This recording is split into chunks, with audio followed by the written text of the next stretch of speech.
حال ہی میں انہوں نے جو فتح حاصل کی ہے وہ کیتھولک عیسائیت کو بھی اپنے ہاتھ میں لے لیا ہے۔ چنانچہ پوپ صاحب نے فرمان جاری کر دیا ہے کہ ہمارے خداوند یسوع مسیح کے قتل کی ذمہ داری ان یہودیوں پر نہیں ہے، بری کر دیے گئے۔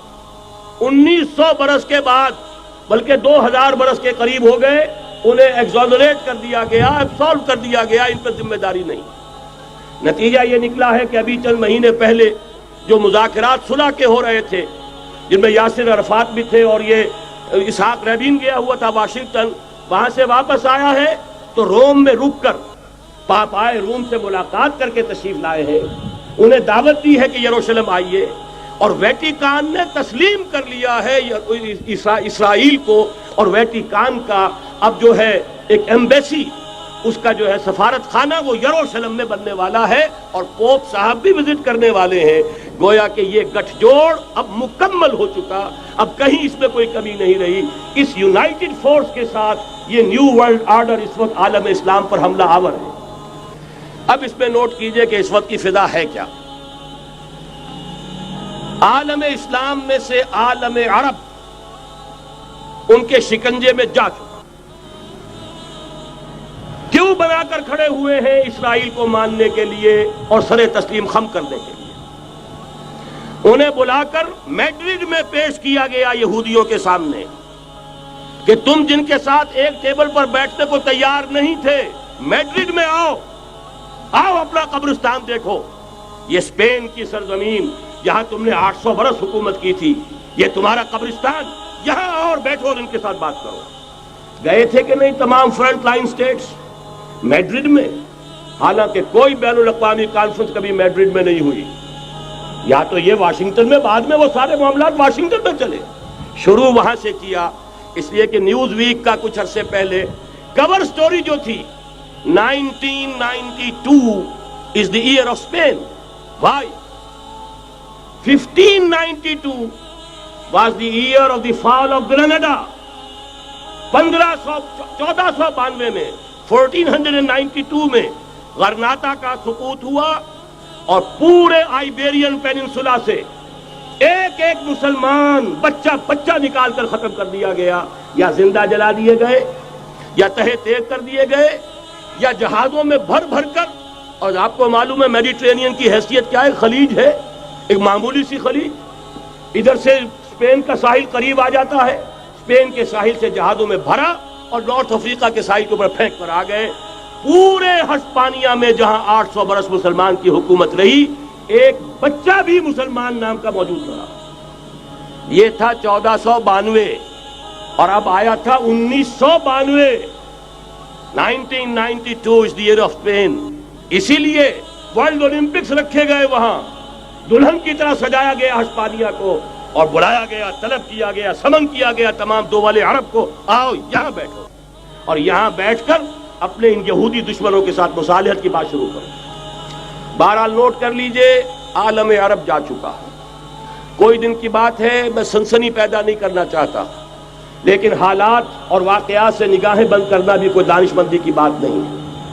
یہ ایودھیا کی مسجد شہید کی گئی، ابھی یہ ایک بہت بڑا مزار جو ہے شہید کیا گیا، اور اس کے ساتھ کئی مسجدیں شہید کی گئی۔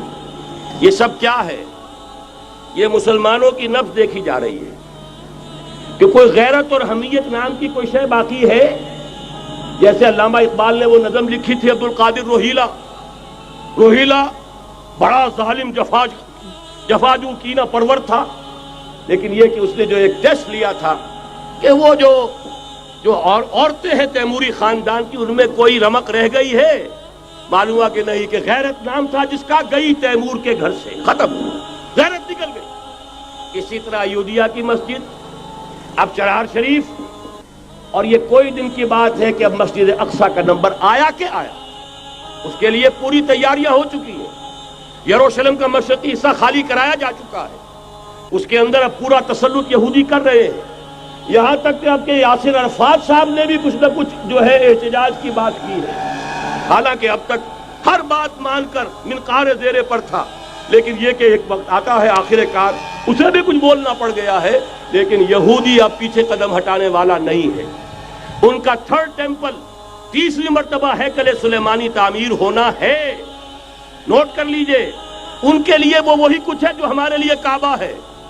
ان کے لیے ہیکل سلیمانی بالکل وہی حیثیت رکھتا ہے جو ہمارے لیے کعبہ. وہ ہیکل سلیمانی ایک مرتبہ پہلے نبوکدنضر کے ہاتھوں مسمار ہوا، پھر سن 70 عیسوی میں ٹائٹس کے ہاتھوں مسمار ہوا. سن 70 کے بعد آج 1995 میں کتنے برس ہو گئے؟ پورے 1925 برس ہو گئے کہ ان کا کعبہ زمین بوس پڑا ہوا ہے. اب تک تو ان کا بس نہیں تھا، اب تو بس ہے کہ نہیں؟ اب ان کی حکومت ہے کہ نہیں؟ اب شاہ حسن ہو چاہے شاہ حسین، ان کے نوکر اور چاکر ہیں یا نہیں؟ اب انہیں ڈر کس کا ہے؟ لہذا کوئی دن کی بات ہے، مسجد اقصی شہید ہوگی اور ٹیمپل کی تعمیر شروع ہوگی. یہ تو بہرحال ایک نقشہ ہے. اگلا نقشہ آپ کو بتانا چاہتا ہوں، ایک دوسری تصویر ہے. یہ تصویر ہے زمینی، ایک تصویر ہے آسمانی. وَمَكَرُوا وَمَكَرَ اللَّهُ وَاللَّهُ خَيْرُ الْمَاكِرِينَ. انہوں نے اپنی سی تدبیریں کی، اللہ نے اپنی تدبیر کی، اور ظاہر بات ہے اللہ کی تدبیر سے بہتر تدبیر کس کی ہوگی؟ چنانچہ یہودیوں کی سازشیں اس وقت بھی ناکام ہوئی تھی یا نہیں؟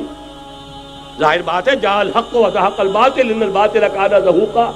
لہذا یہ آیتیں دونوں اعلان کر رہی ہیں کہ یہودیوں کی سازشیں بالآخر ناکام ہوں گی اور دین حق کا بول بالا ہو کر رہے گا. یہ تو ان آیتوں سے ظاہر ہے. یریدون لیطفئوا نور اللہ بافواہہم واللہ متم نورہ ولو کرہ الکافرون. یریدون ان یطفئوا نور اللہ بافواہہم وَيَأْبَى اللَّهُ إِلَّا يُتِمَّ نُورَهُ وَلَوْ كَرِهَ الْكَافِرُونَ هُوَ الَّذِي أَرْسَلَ رَسُولَهُ بِالْهُدَى وَدِينِ الْحَقِّ لِيُظْهِرَهُ عَلَى الدِّينِ كُلِّهِ وَلَوْ كَرِهَ الْمُشْرِكُونَ. اللہ نے تو بھیجا ہی ہے اپنے رسول کو اس فیصلے کے ساتھ اور یہ ذمہ داری اور مشن دے کر کہ جو دین حق آپ کو دے کر بھیجا جا رہا ہے اسے غالب کیجئے، نافذ کیجئے، قائم کیجئے. اس مشن کے ساتھ بھیجا جا رہا ہے اور وہ بہرحال آیا جاء الحق وزهق الباطل ان الباطل کان زہوقا.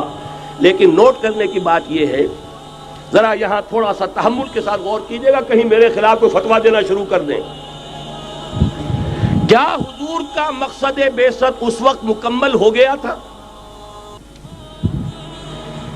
ایک درجے میں ہو گیا کہ جزیرہ نما عرب پر اللہ کے نور کا بھی اتمام ہو گیا، اللہ کا دین بھی غالب ہو گیا. ہو گیا کہ نہیں ہو گیا؟ لیکن کیا محمد الرسول اللہ صرف عرب کے لیے بھیجے گئے تھے؟ قرآن کہتا ہے ببانگ دول وَمَا أَرْسَلْنَاكَ إِلَّا كَافَّةً لِلنَّاسِ بَشِيرًا وَنَذِيرًا. اے محمد صلی اللہ علیہ وسلم، ہم نے نہیں بھیجا ہے آپ کو مگر پوری نوع انسانی کے لیے بشیر اور نذیر بنا کر.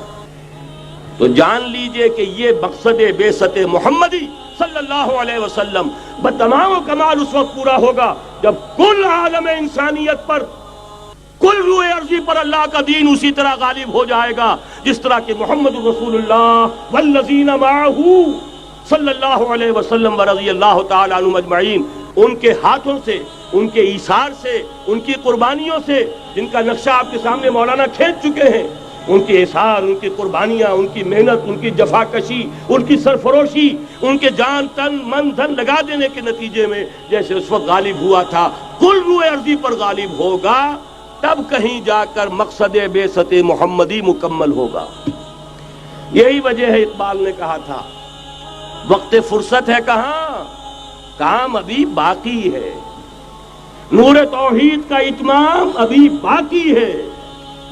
لیکن ساتھ ہی خوشخبری بھی دی تھی، یہ چمن معمور ہوگا نغمہ توحید سے. آئے گا وہ دور، یہ چمن معمور ہوگا نغمہ توحید سے، لازماً آ کر رہے گا. هي الحلقات تحفظني بآيات من القرآن، هي الحلقات تملأني بحب المصطفى العدنان.